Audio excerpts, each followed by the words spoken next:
My name is David Balkwell. I am the Managing Director of Balkwell Consulting.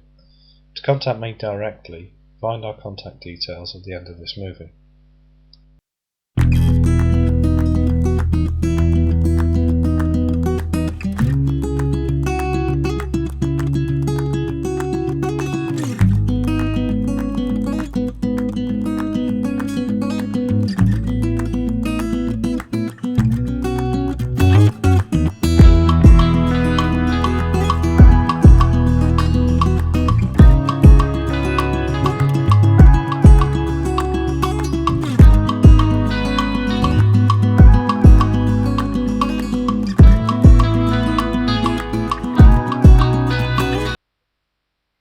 Evaluation of compliance.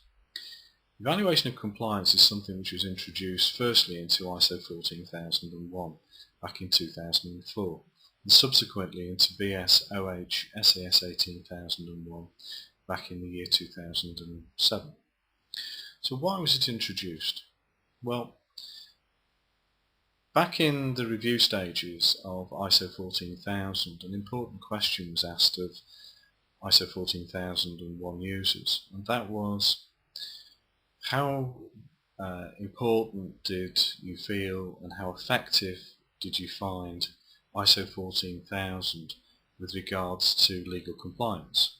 And 95% apparently responded with no, it did not or does not help legal compliance. Well, it's interesting because in monitoring and measurement there's a clear requirement for the need to go out periodically and evaluate legal compliance, check legal compliance in line with the policy commitment.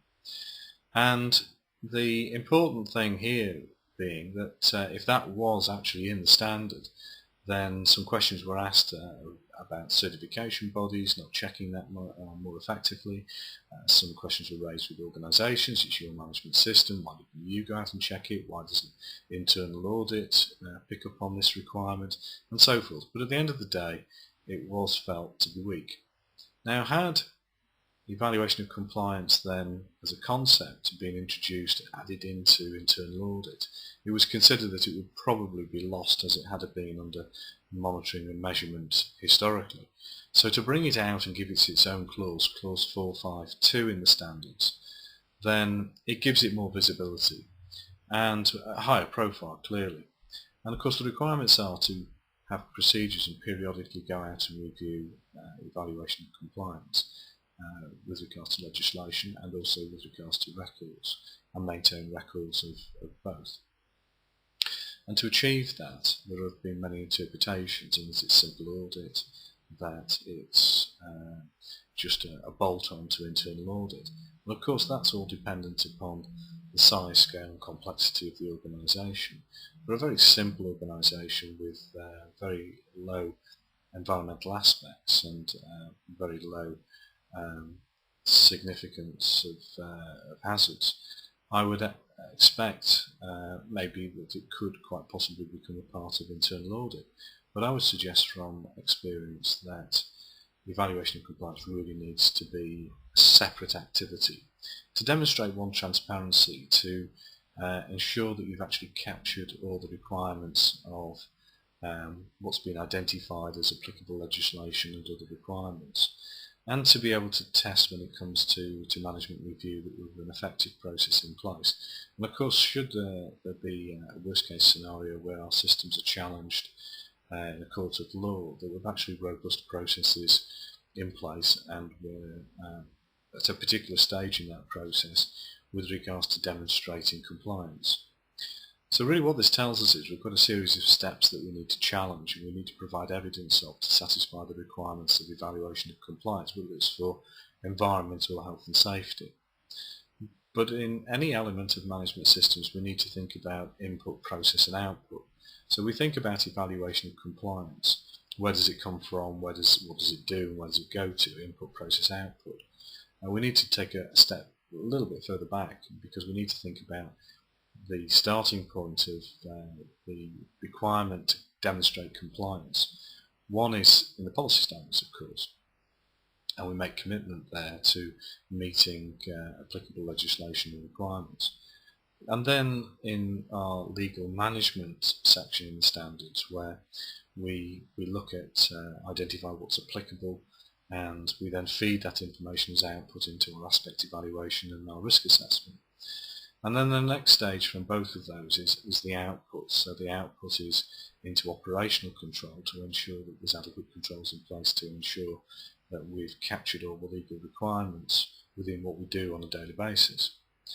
And then that last step, which is this evaluation of compliance, where we then turn back and look through our system, back through operational control, risk assessment, aspect evaluation into legal management, to really challenge and test such that the output from evaluation of compliance becomes the input into a number of inputs into management review. So how can we really undertake this? Well, I think to have that vision that it is a kind of audit, but it isn't an audit. It is a test, a challenge of our compliance with regards to legislation and other requirements. I think it would be useful to think about what would we use as the vehicle to achieve this. Now, it's really as good as the outputs are, the clarity of our understanding of our register of legislation and requirements. So the better those overviews are of that information, we can use those as question sets in a series of evaluation of compliance checks of our system, of our business. How could we manage that? Well, we could produce a couple of tables. We could identify a table or some kind of matrix that identifies across one axis legislation and other requirements, and down the other where we're likely to find evidence of this particular legislation, of compliance with this legislation, such as evidence of duty of care, for example, or working at height. And the next is to produce a table much like an audit plan, thinking about the significance of the impact of the legislation and the requirement on the organisation. So legislation which is of high impact, of course, high, medium and low, and then put this table, a secondary table together, indicating what month against which piece of legislation on the alternative axis, and then put the highs in more frequently, the mediums not so frequently, and the lows occasionally within that period.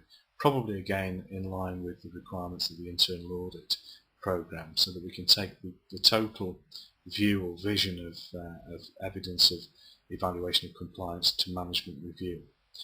I think it's also important to make the point that there are one or two documents out and about that formally address evaluation of compliance, and one is EA 0704, which is readily available out on the internet, and is free of charge, but gives clear guidance on what certification bodies need to do and what organisations need to do to demonstrate compliance with this clause 452.